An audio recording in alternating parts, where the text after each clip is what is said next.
Friends, hi മാത്സിൻ്റെ പുതിയൊരു വീഡിയോയിലേക്ക് എല്ലാവർക്കും സ്വാഗതം. ഇന്ന് മുതൽ നമ്മൾ മൊഡ്യൂൾ 2 സ്റ്റാർട്ട് ചെയ്യുകയാണ്. അതിൽ ആദ്യത്തെ തന്നെ തിയറി ഓഫ് നമ്പേഴ്സ് ആണ്, അതായത് സംഖ്യകളുടെ സിദ്ധാന്തം. ഇതിൽ കുറച്ച് പ്രോബ്ലംസ് നമ്മൾ ചെയ്തിട്ടുള്ളൂ. ബാക്കി പ്രോബ്ലംസ് നമ്മൾ കഴിഞ്ഞ HSR വീഡിയോസിൽ ചെയ്തിട്ടുണ്ടായിരുന്നു. അതായത് കഴിഞ്ഞ HSR നടന്നിരുന്നപ്പോൾ നമ്പർ തിയറി വീഡിയോ ഇട്ടിട്ടുണ്ട്, അതിൽ ചെയ്തിട്ടുണ്ട്. അപ്പോൾ അതിൻ്റെ ലിങ്ക് ഞാൻ ഡിസ്ക്രിപ്ഷനിൽ കൊടുക്കാം. അപ്പോൾ അതും കൂടി ഒന്ന് നോക്കാട്ടോ. ആദ്യത്തെയാണ് പ്രൈം നമ്പേഴ്സ്. പ്രൈം നമ്പേഴ്സ് എന്ന് പറഞ്ഞാൽ അഭാജ്യ സംഖ്യകൾ. ഏതൊക്കെയാണ് പ്രൈം നമ്പേഴ്സ്? 2, 3, 5, 7, 11, 13 ഇതൊക്കെയാണ് എന്ത് പ്രൈം നമ്പേഴ്സ്. അതിൻ്റെ പ്രത്യേകത എന്താ? പ്രൈം നമ്പേഴ്സിന് അതും ഒന്നും മാത്രമേ ഫാക്ടർ ആയിട്ട് വരുള്ളൂ. ഇനി ശരിയല്ലേ, നോക്കി നോക്കിയാൽ രണ്ടിൻ്റെ ഫാക്ടേഴ്സ് ഏതൊക്കെ? 1ഉം 2ഉം മാത്രമേ ഉള്ളൂ. ഇനി പ്രൈം നമ്പർ അല്ലാതെ വരുന്ന നമ്പേഴ്സ്, അതായത് 2ലധികം ഫാക്ടേഴ്സ് വരുന്ന നമ്പേഴ്സിനെയാണ് നമ്മൾ കോമ്പോസിറ്റ് നമ്പേഴ്സ് എന്ന് പറയുന്നത്. ഇവിടെ 4 എടുക്കുകയാണെങ്കിൽ 4ൻ്റെ ഫാക്ടേഴ്സ് ഏതൊക്കെ വരും? 1 വരും, 2 വരും, 4 വരും, അതായത് 3 എണ്ണം അല്ലേ. അപ്പം 2ൽ കൂടുതൽ ഫാക്ടേഴ്സ് വരുന്ന നമ്പേഴ്സിനെയാണ് നമ്മൾ കോമ്പോസിറ്റ് നമ്പേഴ്സ് എന്ന് പറയുന്നത്. 1 എന്ന് പറയുന്നത് ഒരു പ്രൈം നമ്പറുമല്ല, ഒരു കോമ്പോസിറ്റ് നമ്പറുമല്ല. അടുത്തതാണ് LCM, ലീസ്റ്റ് കോമൺ മൾട്ടിപ്പിൾ, അതായത് ലസാഗു. നമുക്ക് നോക്കാം എങ്ങനെയാണ് ലസാഗു കണ്ടുപിടിക്കുക എന്നുള്ളത്. 2, 3, 4 എന്നീ സംഖ്യകളുടെ ലസാഗു എത്ര? എങ്ങനെയാണ് 2, 3, 4ലും സംഖ്യകളുടെ ലസാഗു കണ്ടുപിടിക്കുക? നമുക്ക് ഇങ്ങനെയാണ് കണ്ടുപിടിക്കുക. 2, 3, 4 എന്ന് എഴുതി. ഒന്നില്ലെങ്കിൽ 3 എണ്ണത്തിലും പൊതുവായി പോകുന്ന സംഖ്യ എടുക്കണം, അല്ലെങ്കിൽ 2 എണ്ണത്തിൽ പൊതുവായി പോകുന്ന സംഖ്യ എടുക്കണം. 3 എണ്ണത്തിലും പൊതുവായി പോകുന്ന സംഖ്യ ഇല്ല. അപ്പം നമ്മൾ 2 എണ്ണത്തിൽ പോകുന്നുണ്ടോ നോക്കി. അപ്പോൾ നോക്കിയപ്പോൾ 2ലും 4ലും പൊതുവായിട്ട് 2 പോകും. അപ്പോൾ 2 എടുത്തു. 2ൽ 2 ഒരു പ്രാവശ്യം, 3ൽ പോകാത്തത് കൊണ്ട് 3 ഇറക്കി കിട്ടും. 4ൽ എത്ര പ്രാവശ്യം? 2 പ്രാവശ്യം. ഇനി 3 എണ്ണത്തിൽ പൊതുവായി പോകുന്ന സംഖ്യ ഉണ്ടാ? ഇല്ല. 2 എണ്ണത്തിലോ? ഇല്ല. അപ്പം നമുക്ക് ഇനി ഇവിടെ വെച്ച് നിർത്താം. അങ്ങനെയാണെങ്കിൽ LCM എന്തായിരിക്കും? 2 × 1 × 3 × 2 എത്ര കിട്ടി? 12. അപ്പോൾ 12 നമുക്ക് എന്ത് വരിക? LCM, അതായത് ലസാഗു വരിക. അടുത്തതാണ് HCF, അതായത് ഹയസ്റ്റ് കോമൺ ഫാക്ടർ, അല്ലെങ്കിൽ നമുക്ക് അതിന് GCD എന്ന് പറയാം, ഗ്രേറ്റസ്റ്റ് കോമൺ ഡിവൈസർ. രണ്ടും കണ്ടുപിടിക്കുന്ന രീതിയാണ് ഈ കൊടുത്തിരിക്കുന്നത്. ഒരു പ്രോബ്ലം വെച്ച് നോക്കാം. 6, 15, 24 എന്നീ സംഖ്യകളുടെ ഉസാഗം എത്രയെന്നാണ് ചോദിച്ചിരിക്കുന്നത്. ക്വസ്റ്റ്യൻ എങ്ങനെയാണ് കണ്ടുപിടിക്കുക? നേരത്തെ ചെയ്ത പോലെയാണ്, ചെറിയൊരു വ്യത്യാസമുണ്ട്. 6, 15, 24 മൂന്നെണ്ണത്തിലും പൊതുവായി പോകുന്ന സംഖ്യ മാത്രമേ എടുക്കാൻ പറ്റുള്ളൂ നമുക്ക്. അപ്പോൾ 3 എണ്ണത്തിലും പൊതുവായി പോകുന്ന സംഖ്യ ഏതാ? 3 ആണ് അല്ലേ. 6ൽ 3 2 പ്രാവശ്യം, 15ൽ 3 5 പ്രാവശ്യം, 24ൽ 3 8 പ്രാവശ്യം. ഇനി 3 എണ്ണത്തിൽ പൊതുവായി പോകുന്ന സംഖ്യകളുണ്ടോ നോക്കും. ഉണ്ടാ? ഇല്ല. ഇവിടെ വെച്ച് അവസാനിച്ചു. ഇനി ഉസാഗ എന്ന് പറയുന്നത് ഇവിടെ എഴുതിയത് മാത്രമേ എടുക്കുള്ളൂ കേട്ടോ. ഇവിടെ ഒരെണ്ണം ആയതുകൊണ്ട് നമ്മൾ എന്തെടുത്തു? ഉസാഗ സമം 3. LCM ആകുമ്പോൾ നമ്മൾ ഇതൊക്കെ കൂടി എടുക്കുമായിരുന്നു. ഉസാഗ ആകുമ്പോൾ ഇത് മാത്രമേ എടുക്കുള്ളൂ. ഓക്കെ. അടുത്തത്, 2 സംഖ്യകളുടെ LCMഉം HCFഉം അറിയാമെങ്കിൽ സംഖ്യകളുടെ ഗുണനം എന്ന് പറയുന്നത് എന്തായിരിക്കും? LCM × HCF ആയിരിക്കും. അതായത് AB എന്നിവ 2 സംഖ്യകളായാൽ A × B = LCM × HCF. ഒരു പ്രോബ്ലം നോക്കാം. 2 സംഖ്യകളുടെ ഉസാഗ 11, അവയുടെ ലസാഗു 693, അവയിൽ ഒരു സംഖ്യ 77 ആണെങ്കിൽ രണ്ടാമത്തെ സംഖ്യ ഏത്? ഈ ഇക്വേഷൻ അപ്ലൈ ചെയ്യാം. A × B എന്ന് പറഞ്ഞാൽ എന്തായിരുന്നു? LCM × HCF. നമുക്ക് ഒരു സംഖ്യ അറിയാം. അപ്പം ഞാൻ B = 77 കിട്ടും. അപ്പോൾ A ആണ് കണ്ടുപിടിക്കേണ്ടത്. LCM 693 എന്നും HCF 11 എന്നും കിട്ടും. ചെയ്തു വരുമ്പോൾ നമുക്ക് എന്ത് കിട്ടും? A = 99 എന്ന് കിട്ടും. ഓക്കെ. അടുത്തൊരു പ്രോബ്ലമാണ്. Find GCD of 36, 48. 2 രീതിയിൽ കണ്ടുപിടിക്കാം. നമുക്ക് ചെറിയ സംഖ്യകളാണ് തന്നിരിക്കുന്നതെങ്കിൽ നമ്മൾ നേരത്തെ ചെയ്ത മെത്തേഡ് വെച്ചിട്ട് നമുക്ക് GCD കണ്ടുപിടിക്കാൻ പറ്റും. പക്ഷെ തന്നിരിക്കുന്ന സംഖ്യകൾ വലിയ സംഖ്യകളാണെന്ന് വയ്ക്കാം. അപ്പം നമുക്കിത് പോസിബിൾ അല്ല, കാരണം ചെയ്യാൻ കുറച്ച് നേരം പിടിക്കും. അപ്പം നമ്മൾ ഡിവിഷൻ അൽഗോരിതം വെച്ചിട്ടാണ് ചെയ്യുക കേട്ടോ. നമുക്ക് നോക്കി നോക്കാം. 2 രീതിയിലും ഞാനിത് ഇവിടെ ചെയ്തിട്ടുണ്ട്. 36, 48. അപ്പം നേരത്തെ ചെയ്ത പോലെയാണെങ്കിൽ നമ്മൾ ആദ്യം തന്നെ എന്ത് നോക്കുക? ഈ 2ലും പൊതുവായി പോകുന്ന സംഖ്യ 2 ആദ്യം എടുത്തു. 36ൽ 2 18 പ്രാവശ്യം പോവും. 48ൽ 2 24 പ്രാവശ്യം പോവും. വീണ്ടും 2ൽ പൊതുവായി പോകുന്ന സംഖ്യ നോക്കുക. ഏതാ? 2 തന്നെ. 18ൽ 2 9 പ്രാവശ്യം പോവും. 24ൽ 2 12 പ്രാവശ്യം പോവും. ഇനി ഈ 2 എണ്ണത്തിലും പൊതുവായി പോകുന്ന സംഖ്യ ഏതാ? 3 ആണ്. 3 9ൽ 3 പ്രാവശ്യം പോവും. 12ൽ 4 പ്രാവശ്യം പോവും. ഇനി ഇതിൽ പൊതുവായി പോകുന്ന സംഖ്യ ഉണ്ടായില്ല. അപ്പോൾ ഇവിടെ വെച്ച് നിർത്തി. ഈ സംഖ്യകളുടെ ഗുണനഫലമായിരിക്കും എന്ത്? GCD എന്ന് പറയുന്നത്. GCD എന്ന് പറയുന്നത് ഒരു 2 × 2 × 3, അതായത് 12. ഇതൊരു മെത്തേഡ്. ഇനി ഡിവിഷൻ അൽഗോരിതം വെച്ചിട്ട് എങ്ങനെ ചെയ്യാന്ന് വെച്ചാൽ നമ്മൾ എന്താ ചെയ്യാന്ന് വെച്ചാൽ ഈ തന്നിരിക്കുന്ന സംഖ്യയിൽ വലിയ സംഖ്യ ഏതാ? ഇതിൽ 48 വലിയ സംഖ്യ. ഈ 48നെ 36ന്റെ ഗുണനമായിട്ട് എഴുതും. അപ്പം 48നെ 36 കൊണ്ട് ഹരിച്ചാൽ നമുക്ക് എന്ത് കിട്ടും? 36 × 1 + ഇഷ്ടം 12 കിട്ടാം. അപ്പം എങ്ങനെ എഴുതാം? 48 = 36 × 1 + 12. ഇനി നമ്മൾ എന്താ ചെയ്യാന്ന് വെച്ചാൽ ഈ 36നെ ഈ 12 കൊണ്ട് ഹരിക്കും. 36നെ 12 കൊണ്ട് ഹരിക്കുമ്പോൾ എന്ത് കിട്ടും? 36 = 12 × 3 + 0. ഇപ്പം ഇവിടെ ശിഷ്ടം എത്ര കിട്ടിയേ? 0 ആണ് കിട്ടിയത്. 0 ശിഷ്ടം വരുന്ന വരെ നമ്മൾ ചെയ്യാം. 0-ന് മുൻപ് വന്നിരിക്കുന്ന ശിഷ്ടം ഏതായിരുന്നു? 12. അപ്പോൾ GCD എന്തായിരിക്കും? 12. വേറൊരു പ്രോബ്ലം കൂടി ചെയ്യാം, അപ്പോൾ കൂടുതൽ മനസ്സിലാവും. അടുത്ത problem, find GCD of 595 and 252. ഇത് നമ്മൾ ഫസ്റ്റ് ചെയ്ത മെത്തേഡ് വെച്ച് ചെയ്യാന്ന് പറയുന്നത് എളുപ്പമുള്ള കാര്യമല്ല. അപ്പോൾ നമുക്ക് ഡിവിഷൻ അൽഗോരിതം വെച്ചിട്ടാണ് ഇത് ചെയ്യുക. എന്താ ചെയ്യേണ്ടത്? ഈ തന്നിരിക്കുന്ന സംഖ്യയിൽ വലിയ സംഖ്യയെ ചെറിയ സംഖ്യ കൊണ്ട് ഡിവൈഡ് ചെയ്യാം. അപ്പോൾ കിട്ടുന്ന ആൻസർ 2 ആയിരിക്കും, റിമൈൻഡർ 91 ആയിരിക്കും. അപ്പോൾ അത് ഇതിനെങ്ങനെ എഴുതാൻ പറ്റും നമുക്ക്? 595 is equal to 252 into 2 plus 91. Okay, അടുത്തത് എന്താ ചെയ്യേണ്ടത്? 252നെ ഈ റിമൈൻഡർ കൊണ്ട് ഡിവൈഡ് ചെയ്യാം. അപ്പോൾ അതായത് 91 കൊണ്ട് ഡിവൈഡ് ചെയ്യാം. അപ്പോൾ ആൻസർ എന്തായിരിക്കും? 252നെ 91 കൊണ്ട് ഡിവൈഡ് ചെയ്താൽ നമുക്ക് ആൻസർ 2 എന്നും റിമൈൻഡർ 70 എന്നും കിട്ടും. അപ്പോൾ ഇതിനെങ്ങനെ എഴുതാൻ പറ്റും? 252 is equal to 91 into 2 plus 70. അടുത്തത് എന്ത് ചെയ്യണം? 91നെ 70 കൊണ്ട് ഡിവൈഡ് ചെയ്യാം. അപ്പോൾ 91 is equal to 70 into 1 plus 21. ഇവിടെ റിമൈൻഡർ എത്ര കിട്ടുക? 21. അടുത്തത് 70നെ 21 കൊണ്ട് ഡിവൈഡ് ചെയ്യാം. അപ്പോൾ 70 is equal to എന്ത് കിട്ടും? 21 into 3 plus 7. അടുത്തത് 21നെ 7 കൊണ്ട് ഡിവൈഡ് ചെയ്യാം. അപ്പോൾ 21 is equal to 7 into 3 plus 0. അപ്പോൾ 21നെ 7 കൊണ്ട് ഡിവൈഡ് ചെയ്യുമ്പോൾ നമുക്ക് റിമൈൻഡർ എന്ത് കിട്ടി? 0 കിട്ടി ഇല്ലേ? അപ്പോൾ ഇതിന് തൊട്ട് മുൻപ് വന്നിട്ടുള്ള നോൺ സീറോ റിമൈൻഡർ ഏതാ? 7 അല്ലേ? അപ്പോൾ നമ്മുടെ GCD എന്തായിരിക്കും? 7. ഓക്കെ, അടുത്തത് the product of n consecutive integers is divisible by n factorial. ഇത് നമുക്ക് ഇങ്ങനെ വൺ വേർഡ് പോലെയൊക്കെ ചോദിക്കാൻ ചാൻസ് ഉള്ളതാണ്. n into n plus 1 into n plus 2 is divisible by 3 factorial. ശരിയല്ലേ? n plus 1 n plus 2 എന്ന് പറഞ്ഞാൽ അടുത്തടുത്ത 3 നമ്പേഴ്സ് ആയിരിക്കും അല്ല, 3 ഇൻറ്റിജേഴ്സ് ആയിരിക്കും. അതെന്തായാലും ഇത് വെച്ച് പറയുകയാണെങ്കിൽ അത് 3 ഫാക്ടോറിയൽ കൊണ്ട് നമുക്ക് അതിനെ ഡിവൈഡ് ചെയ്യാൻ പറ്റും. ഓക്കെ, നമുക്കൊരു പ്രോബ്ലം നോക്കാം. n into n plus 1 into 2n plus 1 എന്നതിനെ ഹരിക്കാൻ കഴിയുന്ന സംഖ്യ. ഇത് അടുത്തടുത്ത നമ്പേഴ്സ് ആണോ? n-ഉം n plus 1-ഉം അടുത്തടുത്ത നമ്പറാണ്. 2n plus 1 അടുത്തടുത്ത നമ്പറാണോ? നമുക്ക് ഇതെങ്ങനെ ചെയ്യാൻ നോക്കാം. n into n plus 1 into 2n plus 1നെ നമ്മളൊന്ന് മാറ്റി എഴുതി. അതെന്താ ഇവിടെ ചെയ്തത്? 2n plus 1നെ നമ്മൾ n plus 2 plus n minus 1 എന്നെഴുതി. Okay, അപ്പോൾ ഇതിൽ നിന്ന് നമുക്ക് ഇത് എന്ത് കിട്ടും? ഇതിനുള്ളിലേക്ക് എടുക്കുകയാണെങ്കിൽ n into n plus 1 into n plus 2 എന്നും n into n plus 1 into n minus 1 എന്നും കിട്ടും. ഓക്കെ, n-ഉം n plus 1-ഉം n plus 2-ഉം അടുത്തടുത്ത 3 സംഖ്യകളാണ്. അതുകൊണ്ട് അത് 3 ഫാക്ടോറിയൽ കൊണ്ട് ഡിവൈഡ് ചെയ്യാൻ പറ്റും. അതിൻ്റെ അർത്ഥം എന്താ? അതൊരു 3 ഫാക്ടോറിയലിൻ്റെ മൾട്ടിപ്പിൾ ആയിരിക്കും. n-ഉം n plus 1-ഉം n minus 1-ഉം അടുത്തടുത്ത 3 സംഖ്യകളാണ്. അപ്പോൾ അതും 3 ഫാക്ടോറിയൽ കൊണ്ട് ഡിവൈഡ് ചെയ്യാൻ പറ്റും. അതായത് അത് ഒരു 3 ഫാക്ടോറിയലിൻ്റെ മൾട്ടിപ്പിൾ ആയിരിക്കും. അതായത് മൾട്ടിപ്പിൾ ഓഫ് 6, ഇതും മൾട്ടിപ്പിൾ ഓഫ് 6 വരും. രണ്ടും മൾട്ടിപ്പിൾ ഓഫ് 6 ആയതുകൊണ്ട് അതിൻ്റെ സമ്മും എന്തുതന്നെയായിരിക്കും? മൾട്ടിപ്പിൾ ഓഫ് 6 ആയിരിക്കും. ഓപ്ഷൻ ഏതായിരിക്കും ശരി? ഓപ്ഷൻ സി ആയിരിക്കും ഇവിടെ ശരി. Okay, fundamental theorem of arithmetic. Every composite number n can be expressed as a product of prime factors in one and only one way except for the order of the factors. n is equal to p1 raised to n1, p2 raised to n2, p3 raised to n3, etc. pr raised to nr. അതായത് ഏതൊരു composite നമ്പറിനെയും നമുക്ക് prime ഫാക്ടേഴ്സിൻ്റെ പ്രൊഡക്റ്റായിട്ട് എഴുതാൻ പറ്റും. Okay, ഇനി അങ്ങനെ എഴുതാൻ പറ്റുമെങ്കിൽ number of divisors of n ചോദിക്കുകയാണെങ്കിൽ, അതായത് ഹാരകങ്ങളുടെ എണ്ണം ചോദിക്കുകയാണെങ്കിൽ അതെങ്ങനെ കണ്ടുപിടിക്കാം? Number of divisors of n എന്ന് പറയുന്നത് ഡിനോട്ട് ചെയ്യുന്നത് n d ഓഫ് n ആയിട്ടാണ്.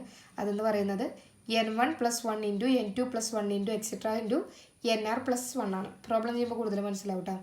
ഇനി സം ഓഫ് ഡിവൈസേഴ്സ്, അതായത് ഹാരകങ്ങളുടെ തുക എന്ന് പറയുന്നത് കണ്ടുപിടിക്കേണ്ടത് നമ്മളതിനെ ഡിനോട്ട് ചെയ്യുക സിഗ്മ ഓഫ് n എന്നാണ്. അതെന്ന് പറയുന്നത് 1 minus p1 raised to n1 plus 1 by 1 minus p1 into 1 minus p2 raised to n2 plus 1 by 1 minus p2 into etc. into 1 minus pr raised to nr plus 1 by 1 minus pr. Equations നമ്മൾ problem വെച്ച് നോക്കുമ്പോഴാണ് നമുക്കത് കൂടുതലായിട്ട് മനസ്സിലാവും. നമുക്ക് പ്രോബ്ലത്തിലേക്ക് കിടക്കാം. 480 എന്ന സംഖ്യയുടെ ഹാരകങ്ങളുടെ എണ്ണവും തുകയും യഥാക്രമം ഏതാണെന്നാണ് ചോദിച്ചിരിക്കുന്നത്. 480 എന്ന സംഖ്യയുടെ ഹാരകങ്ങളുടെ എണ്ണവും തുകയും. ഓക്കെ, 480 നമുക്ക് എങ്ങനെ എഴുതാൻ പറ്റും? ഘടകക്രിയ ചെയ്യുമ്പോൾ നമുക്ക് ഇവിടെ എന്ത് കിട്ടി? ഇവിടെ 1 2 3 4 5 2ഉം 1 3ഉം 1 5 കിട്ടി. അപ്പോൾ അതിന് നമുക്ക് എങ്ങനെ എഴുതാൻ പറ്റും? 480 എന്ന് പറയുന്നത് 2 raised to 5 into 3 raised to 1 into 5 raised to 1. Okay, ഇനി ഹാരകങ്ങളുടെ എണ്ണം, അതായത് നമ്പർ ഓഫ് ഡിവൈസേഴ്സ്, അതിന് നമ്മൾ എങ്ങനെ ഡിനോട്ട് ചെയ്ത d of n. അതെന്ന് പറയുന്നത് ഈ പവറുകളില്ലേ, ഈ പവറിൻ്റെ ഒപ്പം 1 ആഡ് ചെയ്തിട്ട് അതിൻ്റെ പ്രൊഡക്റ്റ് എടുക്കുന്നതായിരിക്കും. അപ്പോൾ 5 + 1 × 1 + 1 × 1 + 1. ഓക്കെ, അപ്പോൾ എന്ത് കിട്ടി? 6 × 2 × 2, അതായത് 24. അപ്പോൾ ഹാരകങ്ങളുടെ എണ്ണത്തിന് എന്ത് വരും? 24 എന്ന് കിട്ടും. അടുത്തതാണ് ഹാരകങ്ങളുടെ തുക. ഹാരകങ്ങളുടെ തുക എങ്ങനെ കണ്ടുപിടിക്കാം? ഇതിൽ ഏതൊക്കെയാണ് വന്നിരിക്കുന്നത്? പ്രൈംസ് 2ഉം 3ഉം 5ഉം. അപ്പോൾ എങ്ങനെ കണ്ടുപിടിക്കാം? 1 - p raised to n1 + 1 എന്നല്ലേ? അപ്പോൾ 1 - p. അപ്പോൾ ആദ്യത്തെ നമ്മൾ ഏതെടുത്ത p ആയിട്ട് 2, p1 എന്ന് പറയുന്നത് 2 ആയിട്ട് എടുത്തു. അപ്പോൾ എന്ത് വരും? 1 - 2 raised to, ഇവിടെ 5 ആണുള്ളത്, അപ്പോൾ 5 + 1/1 - p, അതായത് 1 - 2 ഇൻറ്റു അടുത്തത് എടുത്തു. എന്ത് വരും? 1 - 3 raised to 1 + 1/1 - 3 ഇൻറ്റു അടുത്തത് എടുത്തു.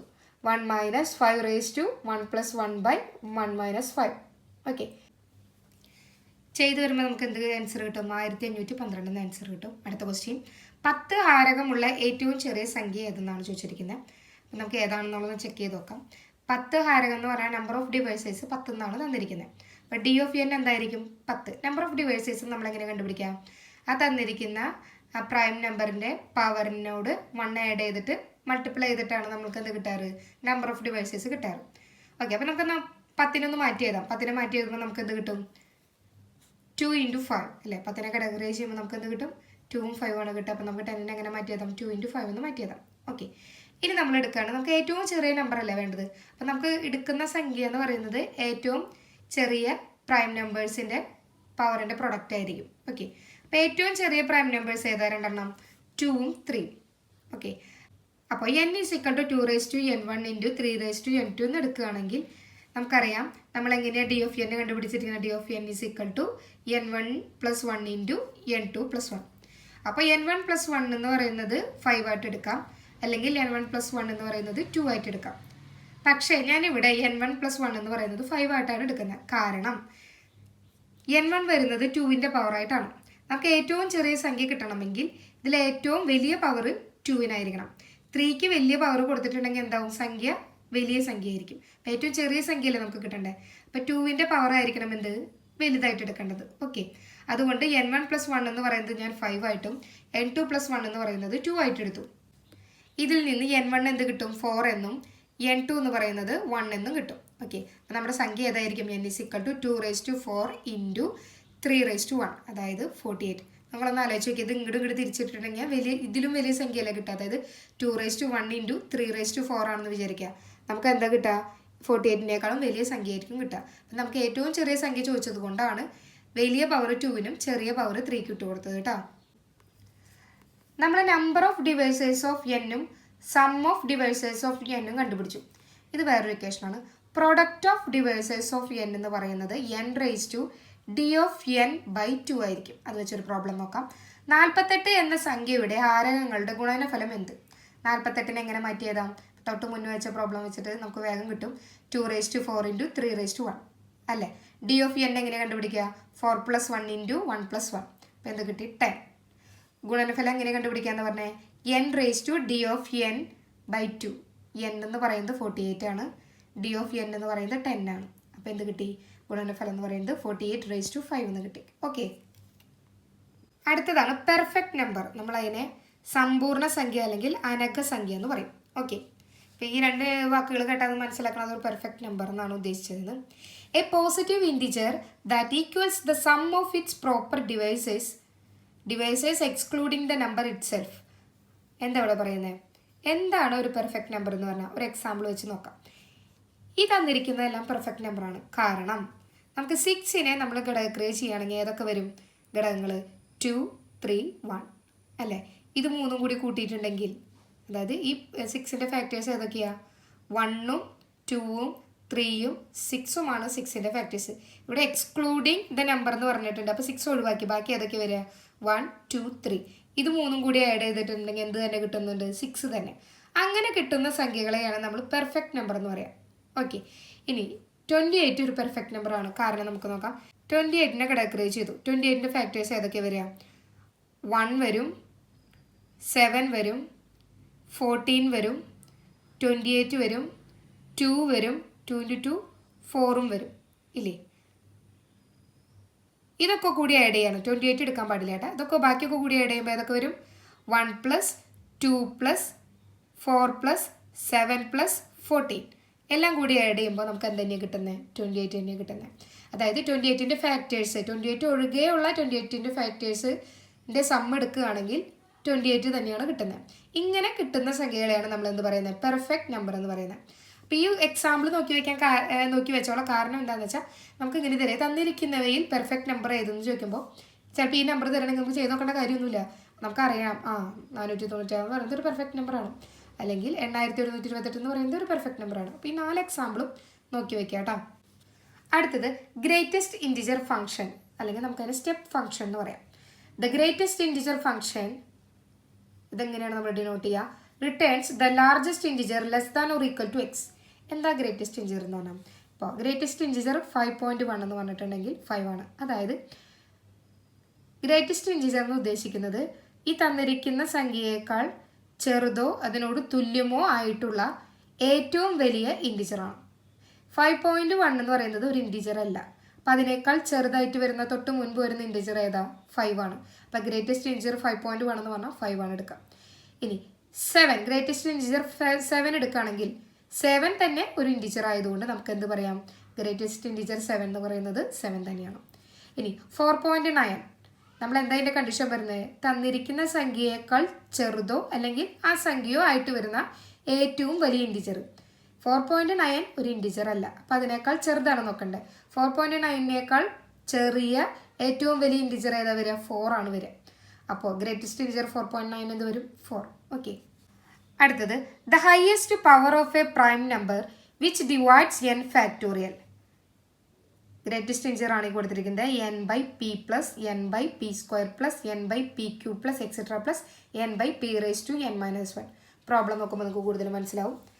100 ഫാക്ടോറിയലിനെ ഹരിക്കാവുന്ന 2ൻ്റെ ഏറ്റവും വലിയ കൃതി ഏത്? ഇത്തരം പ്രോബ്ലംസിനാണ് നമ്മൾ ഈ ഇക്വേഷൻസ് യൂസ് ചെയ്യുക. ഓക്കെ. 100 ഫാക്ടോറിയലിനെ ഹരിക്കാവുന്ന 2ൻ്റെ ഏറ്റവും വലിയ കൃതി, അതായത് നമുക്ക് ഇവിടെ ഇരുത്തിയിരിക്കുന്ന n എന്ന് പറയുന്നതാണ് 100, ഇത് പറഞ്ഞിരിക്കുന്ന p എന്ന് പറയുന്നതാണ് 2. ഓക്കെ. അപ്പം നമുക്ക് ഇത് വെച്ചിട്ട് ചെയ്യുകയാണെങ്കിൽ ആദ്യം എന്താ? n/p. ഇതേ ഗ്രേറ്റസ്റ്റ് ഇൻറ്റിജർ എടുക്കാം. അപ്പോൾ 100/2 ഏതാ വരെ? 50 ഒരു ഇൻറ്റിജർ ആയതുകൊണ്ട് തന്നെ ആൻസർ എന്തായിരിക്കും? 50 ആയിരിക്കും.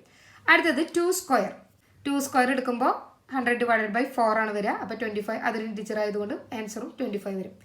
ഇനി 100/2³ എന്ന് പറഞ്ഞിട്ടുണ്ടെങ്കിൽ 8 ആണ് വരിക. നമ്മൾ 100നെ 8 കൊണ്ട് ഡിവൈഡ് ചെയ്യുമ്പോൾ വരുന്ന സംഖ്യ എന്ന് പറയുന്നത് 12 പോയിൻ്റ് ആണ് വരിക. അപ്പം നമുക്ക് എന്തെടുത്താൽ മതി? 12 വരെ എടുത്താൽ മതി. പോയിന്റ് എടുക്കേണ്ട കാര്യം ഉണ്ടായില്ല. അപ്പോൾ ആൻസർ എന്ത് വരും? 12. അതുപോലെ ഇത് ചെയ്യുമ്പോൾ ഇത് 6 വരും, 3 വരും, ഇത് 1 വരും. 0 അവിടെ വരുന്നോ അവിടെ നിർത്താട്ടോ നമുക്ക്. ഓക്കെ. 0 വന്നു കഴിഞ്ഞാൽ നമുക്ക് നിർത്തി. ഇനി എന്താ ചെയ്യുക? ഏറ്റവും വലിയ കൃതി എന്തായിരിക്കും? ഇതിൻ്റെ എല്ലാം സം എന്ന് പറയുന്നത്. അപ്പോൾ എന്ത് വരും? 50 + 25 + 12 + 6 + 3 + 1 + 0. എന്താ ആൻസർ വന്നു? 97. ഓക്കെ. അടുത്തത് ഓയിലേഴ്സ് ടോർഷൻ ഫംഗ്ഷൻ. അതിന് നമ്മൾ 5 ഫംഗ്ഷൻ എന്ന് പറയും. phi of n എന്ന് പറഞ്ഞിട്ടുണ്ടെങ്കിൽ the number of positive integers less than or equal to n that are relatively prime to n. Okay. phi of 1 എന്ന് പറഞ്ഞിട്ടുണ്ടെങ്കിൽ 1 ആണ്. phi of 2 എന്ന് പറഞ്ഞിട്ടുണ്ടെങ്കിൽ 1 ആണ്. phi of 3 എന്ന് പറഞ്ഞിട്ടുണ്ടെങ്കിൽ 2 ആണ്. ഇതൊക്കെ എങ്ങനെ കണ്ടുപിടിച്ചോ നോക്കണ്ടേ? n എന്ന് പറയുന്നത് ഒരു പ്രൈം നമ്പർ ആണെങ്കിൽ phi of n എന്ന് പറയുന്നത് n-1 ആയിരിക്കും. അതായത് phi of 2 എന്ന് പറയുന്നത് എന്തായിരിക്കും? 2 - 1, അതായത് 1 ആയിരിക്കും. phi of 3 എന്ന് പറയുന്നത് 3 - 1 2 ആയിരിക്കും. phi of 5 എന്ന് പറയുന്നത് 5 - 1 4 ആയിരിക്കും. അപ്പോൾ പ്രൈം നമ്പർ എന്ന് പറഞ്ഞിട്ടുണ്ടെങ്കിൽ ആ നമ്പറിൽ നിന്ന് 1 കുറച്ചാൽ മതി. എന്ത് കിട്ടും? നമുക്ക് ഓയിലേഴ്സ് ടോർഷൻ ഫംഗ്ഷൻ കിട്ടും. ഓക്കെ. ഇനി അടുത്തൊരു കണ്ടീഷൻ പറയുന്നത് if n is equal to p into q, p and q are primes, then phi of n is equal to p - 1 into q - 1. അപ്പോൾ phi of 6 ചോദിക്കുകയാണെങ്കിൽ നമുക്കറിയാം 6നെ എങ്ങനെ എഴുതാൻ പറ്റും? 2 into 3 അല്ലേ? അപ്പോൾ phi of 6 എന്ന് പറഞ്ഞാൽ എന്ത് ചെയ്താൽ മതി? 2 - 1 into 3 - 1 ചെയ്താൽ മതി. അപ്പോൾ എന്ത് കിട്ടും? 2. ഇനി phi of 15 നമുക്കറിയാം. 15 നമുക്ക് എങ്ങനെ എഴുതാം? 3 into 5. അപ്പോൾ അതിൻ്റെ അടുത്ത് എന്താ? phi of 15 എന്ന് പറഞ്ഞാൽ എങ്ങനെ എഴുതാൻ പറ്റും? 3 - 1 into 5 - 1. ഇനി നമുക്ക് തന്നിരിക്കുന്ന n എന്ന് പറയുന്നത് ഒരു പ്രൈം നമ്പറിൻ്റെ പവർ ആയിട്ടാണ് തന്നിരിക്കുന്നത്. അങ്ങനെയാണെങ്കിൽ phi of n is equal to p⁻k - p⁻k - 1. Okay. ഇനി phi of 8 ചോദിക്കുകയാണ് നമ്മളോട്. കാരണം phi of 8ൽ 8 എന്ന് പറയുന്നത് 2⁻3 ആണ്. അപ്പോൾ ഇത് വെച്ചിട്ട് നമുക്ക് എങ്ങനെ കണ്ടുപിടിക്കാൻ പറ്റും? 2^3 മൈനസ് 2^3 മൈനസ് 1, അതായത് 2^2. ചെയ്യുമ്പോൾ എന്താ ഒരു 2^3 എന്ന് പറയുന്നത് 8 ആണ്, 2^2 എന്ന് പറയുന്നത് 4 ആണ്, അതായത് ഒരു 8 - 4 = 4. 5/27 എന്ത് വരും നമുക്കറിയാം. 27 എന്ന് പറയുന്നത് 3³ ആണ്. നമുക്ക് എങ്ങനെ എഴുതാം? 3³ - 3² എന്ത് വരും? 18. ഇനി നമുക്ക് തന്നിരിക്കുന്ന ഈ എന്നിനെ P1^k1, P2^k2, P2^3k3 എന്നിങ്ങനെ മൾട്ടിപ്ലൈ ആയിട്ട് എഴുതാൻ പറ്റുമെങ്കിൽ phi of n കാണാനുള്ള ഒരു ഇക്വേഷനാണിത്. phi of n = n × 1 - 1/P1 × 1 - 1/P2 × 1 - 1/P3 × etc. ഒരു പ്രോബ്ലം നോക്കാം. phi of 60 ആണ് കാണാൻ പറഞ്ഞിരിക്കുന്നത്. 60 എന്ന് പറഞ്ഞിട്ട് നമുക്ക് ഘടകക്രിയ ചെയ്യുമ്പോൾ നമുക്ക് എന്ത് കിട്ടും? 60ക്ക് ചിഹ്നം എങ്ങനെ എഴുതിയാൻ പറ്റും? 2² × 3 × 5 എന്ന് എഴുതാൻ പറ്റും. അപ്പോൾ ഇത് വെച്ചിട്ട് പറയുകയാണെങ്കിൽ നമുക്ക് എന്താ പറയുക? phi of 60 = 60 × 1 - 1/2 × 1 - 1/3 × 1 - 1/5. ഓക്കെ, ഇതിൽ നിന്ന് phi of 60 എന്ന് കിട്ടി? 16 എന്ന് കിട്ടി. ഓക്കെ, ഇനി phi of a × b എന്ന് പറഞ്ഞിട്ടുണ്ടെങ്കിൽ നമുക്ക് phi of a × phi of b എന്ന് എഴുതാൻ പറ്റും. അതിലൊരു കണ്ടീഷൻ എന്ന് പറയുന്നത് എയുടെയും ബിയുടെയും GCD 1 ആയിരിക്കണം. ഓക്കെ, അതായത് കോമൺ ഡിവൈസേഴ്സ് ഒന്നും ഉണ്ടാകാൻ പാടില്ല. നമ്മളിപ്പോൾ തൊട്ട് മുൻപ് വെച്ച് ചെയ്ത പ്രോബ്ലം ഇല്ലേ, ഇത് വെച്ചിട്ട് ചെയ്യാൻ എങ്ങനെ നോക്കാം. phi of 60 എന്ന് പറഞ്ഞാൽ നമുക്കറിയാം phi of 2² × 3 × 5 ആണ്. ഈ GCD of 4, 3, 5 എന്ന് പറയുന്നത് 1 ആണ്. അതല്ലേ, മൂന്നിനും കോമൺ ആയിട്ട് ഡിവൈസേഴ്സ് ഒന്ന് മാത്രമേ ഉള്ളൂ, വേറെ ഒന്നുമില്ല. അപ്പോൾ അങ്ങനെയാണെങ്കിൽ തൊട്ട് മുൻപ് വെച്ച് ഇത് വെച്ചിട്ട് നമുക്ക് എങ്ങനെ എഴുതാൻ പറ്റും? ഇതിനെ phi of 2² × phi of 3 × phi of 5 എന്ന് എഴുതാൻ പറ്റും ഇല്ലേ. phi of 2² എന്ന് പറഞ്ഞാൽ എങ്ങനെ കണ്ടുപിടിക്കുക? 2² - 2^1. ഇനി phi of 3 എന്ന് പറഞ്ഞാൽ അതൊരു പ്രൈം നമ്പർ ആയതുകൊണ്ട് 3 - 1. phi of 5 എന്ന് പറഞ്ഞാൽ അതൊരു പ്രൈം നമ്പർ ആയതുകൊണ്ട് 5 - 1. ഇത് ചെയ്യുമ്പോൾ നമുക്ക് എന്ത് കിട്ടി? 16. അപ്പോൾ ഏത് മെത്തേഡ് വേണമെങ്കിലും നമുക്ക് ഫോളോ ചെയ്യാം കേട്ടോ. അടുത്തത് phi of 420 എത്രയാണെന്നാണ് ചോദിച്ചിരിക്കുന്നത്. 420നെ ഘടകക്രിയ ചെയ്തു. അപ്പോൾ 420നെ എങ്ങനെ എഴുതാൻ പറ്റും? 2² × 3 × 5 × 7. ഈ മെത്തേഡാണ് പൊതുവെ എനിക്ക് എളുപ്പമായിട്ട് തോന്നിയിട്ടുള്ളത്. നിങ്ങൾക്ക് ഏതാണെന്ന് വെച്ചാൽ ചെയ്യാം കേട്ടോ. അപ്പോൾ ഇതൊക്കെ നമുക്ക് കണ്ടാൽ തന്നെ അറിയാം, എല്ലാവരും കോമൺ ആയിട്ട് ഡിവൈസേഴ്സ് വരുന്നില്ല. അതായത് ഇതിൻ്റെ എല്ലാം GCD 1 ആണ്. തൊട്ട് മുൻപ് വെച്ച് ചെയ്യുകയാണെങ്കിൽ നമുക്ക് എന്ത് കിട്ടും? phi of 2² × phi of 3 × phi of 5 × phi of 7.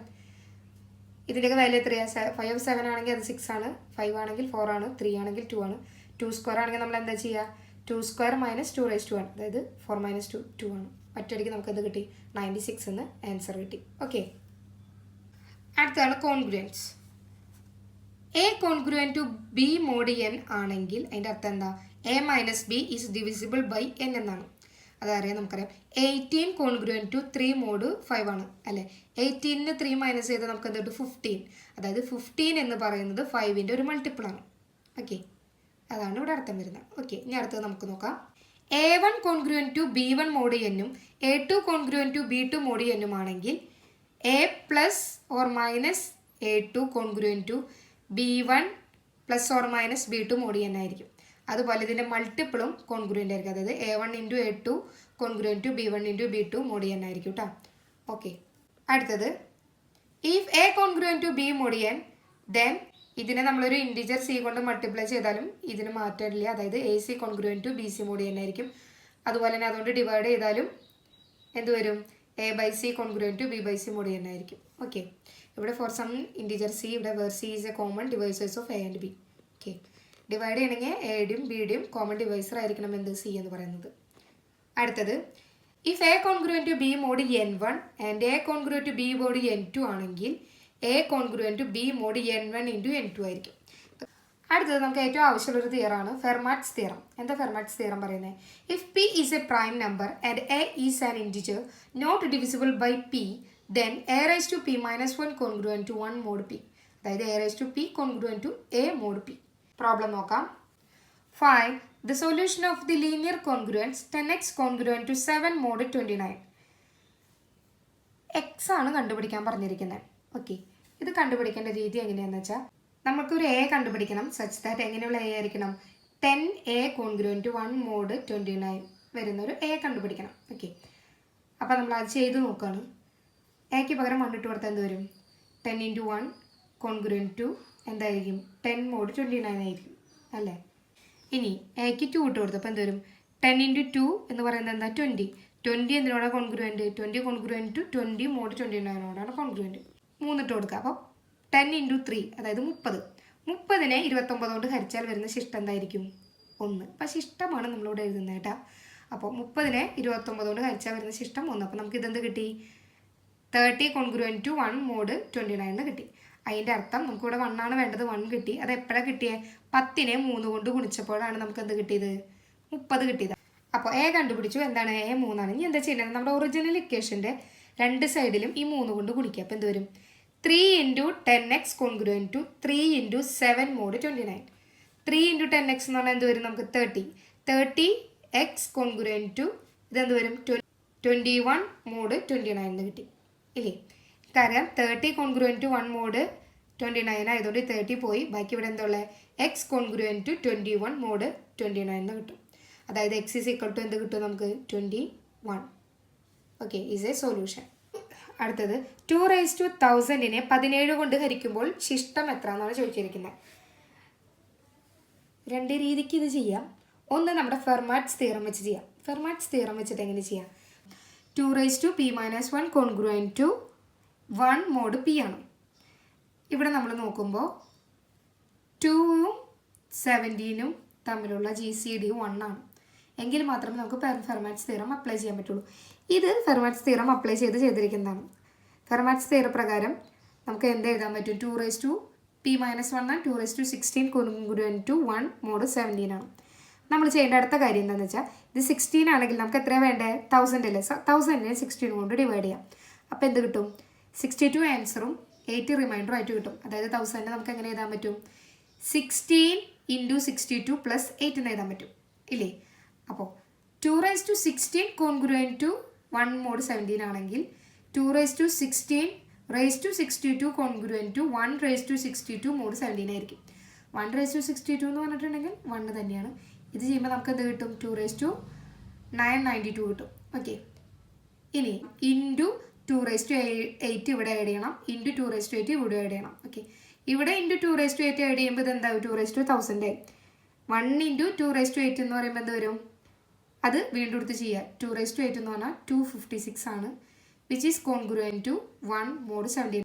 അതായത് 256നെ 70 കൊണ്ട് ഡിവൈഡ് ചെയ്താൽ ആൻസർ നമുക്ക് റിമൈൻഡർ 1 ആണ് കിട്ടുന്നത്. അതായത് നമുക്ക് എങ്ങനെ എഴുതാൻ പറ്റും? 256 കോൺഗ്രുവൻറ്റ് ടു 1 മോഡ് 17 എഴുതാൻ പറ്റും. അപ്പോൾ നമുക്ക് റിമൈൻഡർ എന്താ കിട്ടിയത്? 1. ഇതൊരു മെത്തേഡ്, നമ്മൾ ഫെർമാറ്റ്സ് തിയറം വെച്ച് ചെയ്യുന്ന മെത്തേഡ് ഇതാണ്. അല്ലെങ്കിൽ നമ്മൾ എന്താ ചെയ്യണമെന്ന് വെച്ചാൽ നമ്മൾ നോക്കും. അതായത് 2² എന്ന് പറഞ്ഞിട്ടുണ്ടെങ്കിൽ 4 ആണ്. അപ്പോൾ നമുക്ക് ഒന്നും ചെയ്യാൻ പറ്റില്ല. അടുത്തത് 2⁻4 എടുത്തു. അപ്പോൾ എന്ത് കിട്ടി? 16 കോൺഗ്രുവൻറ്റ് ടു -1 മോഡ് 17 ആണ് അല്ലേ? കാരണം എന്താ? 16 + 1 ചെയ്യുമ്പോൾ 17 കിട്ടും. അപ്പോൾ 17 ഒരു 17ൻ്റെ മൾട്ടിപ്പിൾ തന്നെയാണ് അല്ലേ? അപ്പം അങ്ങനെ എഴുതാൻ പറ്റും. ഇനി 2⁻4ൻ്റെ പവർ 250 എഴുതുകയാണെങ്കിൽ നമുക്കത് 2⁻1000 ആയിട്ട് കിട്ടും. ആ -1നും പവറായിട്ട് എന്ത് എഴുതാം? 250 എഴുതാം. -1⁻n ഈവൻ നമ്പർ എന്ന് പറയുന്നത് 1 ആയിരിക്കും അല്ലേ? നമുക്കിവിടെ എന്ത് കിട്ടി? 2⁻1000 കോൺഗ്രുവൻറ്റ് ടു 1 മോഡ് 17 കിട്ടി. ഇതിൽ ഏത് മെത്തേഡ് വേണമെങ്കിലും നിങ്ങൾക്ക് ഫോളോ ചെയ്യാം കേട്ടോ. അടുത്തത് 3⁻50നെ 7 കൊണ്ട് ഹരിക്കുമ്പോൾ ശിഷ്ടം എത്ര എന്നാണ് ചോദിച്ചിരിക്കുന്നത്. ഫെർമാറ്റ്സ് തിയറം വെച്ച് ചെയ്യുകയാണ്. നമുക്കറിയാം ഇവിടെ 7 ആണ്, 3ഉം 7ഉം GCD 1 ആണ്. അപ്പോൾ നമുക്ക് ഫെർമാറ്റ്സ് തിയറം അപ്ലൈ ചെയ്യാൻ പറ്റുന്നുണ്ട്. ഇനി ഫെർമാറ്റ്സ് തിയറം വെച്ചിട്ട് എങ്ങനെ എഴുതാൻ പറ്റുക? 3⁻6 കോൺഗ്രുവൻറ്റ് ടു 1 മോഡ് 7 അല്ലേ? p−1 എന്ന് പറഞ്ഞാൽ 6 ആണ് വരിക. ഇനി നമ്മൾ എന്താ ചെയ്യുക? ഈ 6നെ കൊണ്ട് 50നെ ഡിവൈഡ് ചെയ്യുക. അപ്പോൾ 50 / 6 ചെയ്യുമ്പോൾ ആൻസർ 8 എന്നും റിമൈൻഡർ 2 എന്നും കിട്ടും. അതായത് 50നെ നമുക്ക് എങ്ങനെ എഴുതാൻ പറ്റും? 6 × 8 + 2 എന്ന് എഴുതാൻ പറ്റും. ഓക്കെ, ഇനി 3⁻6 പവർ 8 എടുക്കുക. ഇവിടെ 8 ആയതുകൊണ്ട് 8 എടുക്കുക, which is congruent to 1⁻8 mod 7. ഇതെന്ന് പറയുന്നത് ചെയ്ത് നോക്കുമ്പോൾ എന്ത് കിട്ടും? 3⁻48. 1⁻8 എന്ന് പറഞ്ഞാൽ 1 തന്നെയാണ്. അപ്പോൾ 3⁻48 കോൺഗ്രുവൻറ്റ് ടു 1 മോഡ് 7. ഓക്കെ, ഇനി ഇത് 50 ആവണമെങ്കിൽ ഒരു 3² കുറവുണ്ട്. അപ്പോൾ ഇവിടെ 3² കൊണ്ട് മൾട്ടിപ്ലൈ ചെയ്യുക, ഇവിടെ 3² കൊണ്ട് മൾട്ടിപ്ലൈ ചെയ്യുക. ഇവിടെ ചെയ്യുമ്പോൾ എന്ത് വരും? ഇത് 3⁻50 ആവും. ഇവിടെ ചെയ്യുമ്പോൾ 3² എന്ന് പറഞ്ഞാൽ 9. ഇനി 9 കോൺഗ്രുവൻറ്റ് ടു 2 മോഡ് 7 ആണ് അല്ലേ? അതായത് 9നെ 7 കൊണ്ട് ഡിവൈഡ് ചെയ്ത റിമൈൻഡർ എത്രയാണ് നമുക്ക് കിട്ടുക? 2 ആണ് കിട്ടുക. നമുക്ക് എന്ത് പറയാം? 9 കോൺഗ്രുവൻറ്റ് ടു 2 മോഡ് 7. അതായത് റിമൈൻഡർ എന്താ കിട്ടുക? നമുക്ക് 2. ഇനി കുറച്ച് സംഖ്യകളുടെ ഡിവിസിബിലിറ്റി എന്ന റൂൾ നോക്കാം. ഇത് ചെയ്യേണ്ട മെത്തേഡ് മാത്രമേ കൊടുത്തിട്ടുള്ളൂ. ഇതിൻ്റെ പ്രോബ്ലംസ് ഞാൻ പറഞ്ഞു ഡിസ്ക്രിപ്ഷനിൽ കൊടുക്കാം. ഇതിൻ്റെ പ്രോബ്ലംസ് മുന്നത്തെ വീഡിയോയിലാണുള്ളത്, അതായത് കഴിഞ്ഞ HSC ചെയ്ത വീഡിയോയിലുണ്ട് ഇതിൻ്റെ പ്രോബ്ലംസ്. അപ്പോൾ അതിൻ്റെ ലിങ്ക് ഞാൻ ഡിസ്ക്രിപ്ഷനിൽ കൊടുക്കാം. അപ്പോൾ അത് നോക്കുകയാണ് കേട്ടോ. അപ്പോൾ ഇത് വെച്ചിട്ടുള്ള പ്രോബ്ലംസ് അവിടെ കാണാം. Divisibility rule of 3. നമുക്കൊരു നമ്പർ തന്ന് ചോദിക്കുകയാണ്, അത് 3 കൊണ്ട് ഡിവിസിബിൾ ആവുമെന്ന് ചോദിക്കുകയാണ്. അപ്പോൾ വലിയ നമ്പർ ആയിരിക്കും തരിക. അപ്പോൾ അതെങ്ങനെ കണ്ടുപിടിക്കാം? നമുക്ക് ഹരിച്ച് നോക്കാമെന്ന് പറഞ്ഞാൽ എളുപ്പമുള്ള കാര്യമല്ല. അപ്പോൾ അത് കണ്ടുപിടിക്കാനായിട്ട് നമുക്ക് കുറച്ച് മെത്തേഡ്സ് ഉണ്ട്. അതായത് 3 കൊണ്ട് ഡിവിസിബിൾ ആവുമോ 4 കൊണ്ട് ഡിവിസിബിൾ ആവുമോ എന്നൊക്കെ ചോദിച്ചാൽ കണ്ടുപിടിക്കാൻ പറ്റിയ എളുപ്പ മെത്തേഡ്സാണ് ഈ കൊടുത്തിരിക്കുന്നത്. A number is divisible by 3 if the sum of its digits are divisible by 3. അതായത് തന്നിരിക്കുന്ന നമ്പർ 3 കൊണ്ട് ഡിവിസിബിൾ ആകണമെങ്കിൽ ആ തന്നിരിക്കുന്ന നമ്പറിലെ ഡിജിറ്റ്സ് ആഡ് ചെയ്യാം. ആ ആഡ് ചെയ്തിട്ട് കിട്ടുന്ന ഉത്തരം എന്തുകൊണ്ട് ഡിവിസിബിൾ ആയാൽ മതി? 3 കൊണ്ട് ഡിവിസിബിൾ ആയാൽ മതി. ഓക്കെ. അടുത്തത് ഡിവിസിബിലിറ്റി റൂൾ ഓഫ് 4. 4ൻ്റെ ഡിവിസിബിലിറ്റി റൂൾ എന്താ? A number is divisible by 4 if the number formed by its last 2 digit is divisible by 4. അതായത് നമുക്ക് തന്നിരിക്കുന്ന നമ്പർ 4 കൊണ്ട് ഡിവിസിബിൾ ആണോ എന്ന് ചെക്ക് ചെയ്യാനായിട്ട് ലാസ്റ്റത്തെ 2 ഡിജിറ്റ് 4 കൊണ്ട് ഡിവിസിബിൾ ആണോ എന്ന് നോക്കിയാൽ മതി. Okay. Divisibility rule of 6. If the number is divisible by both 2 and 3 ആണെങ്കിൽ നമുക്ക് എന്ത് പറയാം? അത് ഡിവിസിബിൾ ബൈ 6 ആണെന്ന് പറയാം. എങ്ങനെയാണ് 2 കൊണ്ട് ഡിവിസിബിൾ ആവും നോക്കുക? ആ തന്നിരിക്കുന്നത് ഒരു ഈവൻ നമ്പറോ അല്ലെങ്കിൽ ലാസ്റ്റ് 0 ആണെങ്കിൽ നമുക്ക് എന്ത് പറയാം? അത് ഡിവിസിബിൾ ബൈ 2 ആണെന്ന് പറയാം. 3 എന്ന് പറയാനുള്ള കണ്ടീഷൻ എന്തായിരുന്നു? അതിൻ്റെ സം എന്ന് പറയുന്നത്, അതായത് അതിലത്തെ ഡിജിറ്റിൻ്റെ സം എന്ന് പറയുന്നത് ഡിവിസിബിൾ ബൈ 3 ആണെങ്കിൽ അത് നമുക്ക് 3 കൊണ്ട് ഡിവിസിബിൾ ചെയ്യാന്ന് പറയാം. ഇത് രണ്ടും സാറ്റിസ്ഫൈ ചെയ്യുകയാണെങ്കിൽ അത് എന്തുകൊണ്ട് ഡിവിസിബിൾ ആയിരിക്കും? 6 കൊണ്ട് ഡിവിസിബിൾ ആയിരിക്കും. Okay. Divisibility rule of 7. Double the last digit, subtract it from the rest of the number. If the result is divisible by 7 so is the original number. എന്താ പറയുന്നത്? ലാസ്റ്റ് ഡിജിറ്റിൻ്റെ ഇരട്ടി കാണാം, അതെന്ന് പറയുന്നത് ബാക്കിയുള്ള നമ്പറിൽ നിന്ന് മൈനസ് ചെയ്യുക. നമുക്ക് കിട്ടുന്ന ഉത്തരം 7 കൊണ്ട് ഡിവിസിബിൾ ആണെങ്കിൽ നമുക്ക് എന്ത് പറയാം? തന്നിരിക്കുന്ന നമ്പറും 7 കൊണ്ട് ഡിവിസിബിൾ ആണെന്ന് പറയാം. ഓക്കെ. അടുത്തത് divisibility rule of 8. If the last 3 digit are divisible by 8. നമുക്ക് തന്നിരിക്കുന്ന ഒരു നമ്പർ 8 കൊണ്ട് ഡിവിസിബിൾ ആണെന്ന് അറിയാനായിട്ട് അവസാനത്തെ 3 എണ്ണം 8 കൊണ്ട് ഡിവിസിബിൾ ആണോ എന്ന് നോക്കിയാൽ മതി. Divisibility rule of 9. If the sum of the digits are divisible by 9. എന്താ? ആ ഡിജിറ്റുകളുടെ തന്നിരിക്കുന്ന നമ്പറിൻ്റെ ഡിജിറ്റുകളുടെ സം എന്ന് പറയുന്നത് 9 കൊണ്ട് ഡിവിസിബിൾ ആണെങ്കിൽ നമുക്ക് എന്ത് പറയാം? ആ നമ്പർ 9 കൊണ്ട് ഡിവിസിബിൾ ആണെന്ന് പറയാം. ഓക്കെ. അടുത്തത് ഡിവിസിബിലിറ്റി റൂൾ ഓഫ് 11. അപ്പോൾ എന്താ 10 എഴുതാത്തതിന് ശേഷം 10 നമുക്ക് അറിയാവുന്നൊരു കാര്യമാണ്. ലാസ്റ്റ് 0 ആണെങ്കിൽ അത് 10 കൊണ്ട് ഡിവിസിബിൾ ആയിരിക്കും. Divisibility rule of 11. A number is divisible by 11 if the sum of the digits in the odd places and the sum of the digits in the even places difference is a multiple of 11 or 0. നമുക്ക് തന്നിരിക്കുന്ന ഒരു വലിയ സംഖ്യ 11 കൊണ്ട് divisible ആണോ എന്ന് അറിയാനായിട്ട് അതിൻ്റെ ഓഡ് പ്ലേസിലെ ഡിജിറ്റിൻ്റെ സമ്മും ഈവൻ പ്ലേസിലെ ഡിജിറ്റിൻ്റെ സമ്മും തമ്മിലുള്ള ഡിഫറൻസ് എടുക്കുക. അതെന്ന് പറയുന്നത് 11ൻ്റെ മൾട്ടിപ്പിളോ അല്ലെങ്കിൽ 0യോ ആണോ എന്ന് നോക്കിയാൽ മതി. ഓക്കെ. അങ്ങനെയാണെങ്കിൽ നമുക്ക് എന്ത് പറയാൻ പറ്റും? അത് ഡിവിസിബിൾ ബൈ 11 ആണെന്ന് പറയാൻ പറ്റും. ഇത് വെച്ചിട്ടുള്ള പ്രോബ്ലംസ് ഞാൻ പറഞ്ഞു വേറൊരു വീഡിയോയിലാണ് ചെയ്തിരിക്കുന്നത്. അതിൻ്റെ ലിങ്ക് ഞാൻ താഴെ കൊടുത്തിരിക്കാം കേട്ടോ, ഡിസ്ക്രിപ്ഷനിൽ കൊടുക്കാം, നിങ്ങളത് ചെക്ക് ചെയ്യാം. അടുത്തത് ഓയിലേഴ്സ് തിയറം. എന്താണ്? If GCD of AN is equal to 1 then A raised to 5 of n congruent to 1 mod n. ഇത് വെച്ച് വരുന്നൊരു പ്രോബ്ലം നോക്കാം. Find the last digit of 3 raised to 256. ഇനി ഈ ലാസ്റ്റ് ഡിജിറ്റ് കാണുന്നതിന് പകരം എന്ത് കണ്ടാൽ മതി? ഈ 3 raised to 256നെ 10 കൊണ്ട് ഡിവൈഡ് ചെയ്യുമ്പോൾ കിട്ടുന്ന റിമൈൻഡർ ഏതാണെന്ന് കണ്ടുപിടിച്ചാൽ മതി. ഓക്കെ. ലാസ്റ്റ് 1 ഡിജിറ്റ് ആയതുകൊണ്ടാണ് 10 കൊണ്ട് ഡിവൈഡ് ചെയ്തത്. ലാസ്റ്റ് 2 ഡിജിറ്റ് ആണ് കണ്ടുപിടിക്കാൻ പറഞ്ഞതെന്ന് വെച്ചാൽ നമ്മൾ 100 കൊണ്ടാണ് ഡിവൈഡ് ചെയ്യുക. ലാസ്റ്റ് 3 ഡിജിറ്റ് ആണ് കണ്ടുപിടിക്കാന്ന് പറഞ്ഞാൽ നമ്മൾ 1000 കൊണ്ടാണ് ഡിവൈഡ് ചെയ്യുക. അത് ഒന്ന് ഓർത്ത് വയ്ക്കാം. ഇപ്പം നമ്മളോട് ലാസ്റ്റ് ഡിജിറ്റാണ് കണ്ടുപിടിക്കാൻ പറഞ്ഞാൽ നമ്മൾ എന്തുകൊണ്ട് ഡിവൈഡ് ചെയ്തു? 10 കൊണ്ട് ഡിവൈഡ് ചെയ്യുമ്പോൾ കിട്ടുന്ന റിമൈൻഡർ ഏതാണെന്ന് കണ്ടുപിടിച്ചാൽ മതി.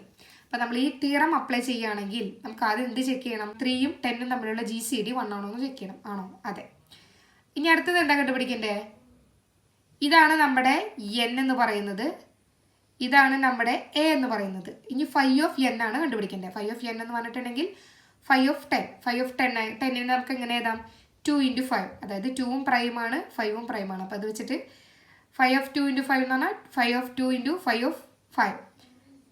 5 of 2 എന്ന് പറഞ്ഞാൽ 1 ആണ്. 5 of 5 എന്ന് പറഞ്ഞാൽ 4 ആണ്. അപ്പോൾ 1 into 4 is equal to 4 എന്ന് കിട്ടി. ഓക്കെ. ഓയിലർ തിയറി വെച്ചിട്ട് നമുക്കിത് എങ്ങനെ എഴുതാൻ പറ്റും? 3/5 of 10 congruent to 1 mod 10 ആണ്. 5 of 10 എന്ന് പറഞ്ഞാൽ 4 ആണ്. അപ്പോൾ 3/4 congruent to 1 mod 10 ആണ് അല്ലേ. ഇനി നമ്മൾ എന്താ ചെയ്യേണ്ടതെന്ന് വെച്ചാൽ നമുക്ക് എത്രയാണ് കിട്ടേണ്ടത്? ഇവിടെ 256 കിട്ടുന്നത്. അപ്പോൾ 256 4 കൊണ്ട് ഡിവൈഡ് ചെയ്യുക. അപ്പോൾ എന്ത് കിട്ടും? 256 4 കൊണ്ട് ഡിവൈഡ് ചെയ്താൽ 64 ആൻസർ കിട്ടുക. റിമൈൻഡർ 0 ആണ് കിട്ടുക. ഓക്കെ. അപ്പോൾ 3/4/64 എന്ന് പറയുന്നത് എന്തായിരിക്കും? 1/64 mod 10 ആണ്. 1/64 എന്ന് പറഞ്ഞാൽ 1 തന്നെയാണ്. അപ്പോൾ നമുക്ക് ഇതിൻ്റെ അർത്ഥം എന്ത് കിട്ടി? 3/256 congruent to 1 mod 10. ഇതിൻ്റെ അർത്ഥം എന്താ? 3/256നെ 10 കൊണ്ട് ഡിവൈഡ് ചെയ്യുമ്പോൾ 1 റിമൈൻഡർ കിട്ടും. അപ്പോൾ നമ്മുടെ റിമൈൻഡർ എത്രയാണ് വന്നത്? 1. ആ റിമൈൻഡർ തന്നെയായിരിക്കും എന്ത്? Last digit. അപ്പോൾ ലാസ്റ്റ് ഡിജിറ്റ് എന്ത് വരും? 1. ഓക്കെ. ഇത് നമ്പർ തിയറിയിൽ വരുന്ന വേറൊരു തിയറാണ്. നന്നായി നമുക്ക് നോക്കി വയ്ക്കാം. A natural number n greater than 1 is a prime number if and only if the factorial of n minus 1 denoted as n minus 1 factorial is congruent to minus 1 modulo n. n minus 1 factorial congruent to minus 1 mod n. ഇത് വെച്ച് വരുന്നൊരു problem നോക്കാം. What is the reminder when 12 factorial is divided by 13? 12 factorial divided by 13 ചെയ്യുമ്പോൾ വരുന്ന reminder ഏതാണെന്നാണ്. അപ്പോൾ തിയറമാണ് apply ചെയ്യുന്നത്. 13 ഒരു prime number ആണ് അല്ലേ. അപ്പോൾ ഇവിടെ എന്ത് വരും? 13 minus 1 factorial congruent to minus 1 mod 13 ആണ്. അതായത് 13 minus 1 എന്ന് പറഞ്ഞാൽ എന്താ വരും? 12. അപ്പോൾ 12 factorial congruent to minus 1 mod 13. ഇതിൻ്റെ അടുത്ത റിമൈൻഡർ എന്താ വരിക? -1. സിമ്പിൾ പ്രോബ്ലം ആണ് ഈ കൊടുത്തിരിക്കുന്നത് കേട്ടോ. ഇനി നമുക്ക് എല്ലാ പ്രൈം നമ്പറിനെയും, അതായത് 2ഉം 3ഉം ഒഴികെയുള്ള എല്ലാ പ്രൈം നമ്പറിനെയും എങ്ങനെ ജനറലായിട്ട് ഡിനോട്ട് ചെയ്യാം? 6n ± 1 ഡിനോട്ട് ചെയ്യാൻ പറ്റും. ആലോചിച്ച് നോക്കിയേ. 5 ഒരു പ്രൈം നമ്പറാണ്. നമുക്ക് 5നെ എങ്ങനെ ഡിനോട്ട് ചെയ്യാം? 6 × 1 - 1 5 അല്ലേ? അതെ. ഇനി 7 എങ്ങനെ ഡിനോട്ട് ചെയ്യാം? 6 × 1 + 1 7 ആണ്. 2ഉം 3ഉം ഇത് വെച്ച് ഡിനോട്ട് ചെയ്യാൻ പറ്റും. അപ്പോൾ 2ഉം 3ഉം ഒഴികെയുള്ള എല്ലാ പ്രൈം നമ്പേഴ്സിനെയും നമുക്ക് അങ്ങനെ ഡിനോട്ട് ചെയ്യാം? ജനറലായിട്ട് 6n ± 1 എന്ന് ഡിനോട്ട് ചെയ്യാം കേട്ടോ. പിന്നെ നമ്പർ 3 ഭാഗത്ത് നിന്ന് ചോദിക്കുന്ന ഒരു പ്രോബ്ലമാണ്. Find the number of trailing zeros in 200 factorial. അതായത് അവസാനത്തെ എത്ര സീറോസ് ഉണ്ടെന്നാണ് ചോദിച്ചിരിക്കുന്നത്. ടെർമിനൽ ലാസ്റ്റ് എത്ര സീറോസ് വരുന്നതാണ് ചോദിച്ചിരിക്കുന്നത്. ഇത് ചെയ്യുമ്പോൾ അത് ചെയ്യാനുള്ള ഒരു ഇക്വേഷനാണ് ഇത്. അതായത് the formula for the number of trailing zeros in n factorial is, ഇത് ഗ്രേറ്റസ്റ്റ് ഇൻറ്റീജർ ഫംഗ്ഷൻ ആണ് കേട്ടോ. n/5 + n/5² + n/5³ + etcetera. അപ്പോൾ നമുക്ക് ചെയ്ത് നോക്കാം.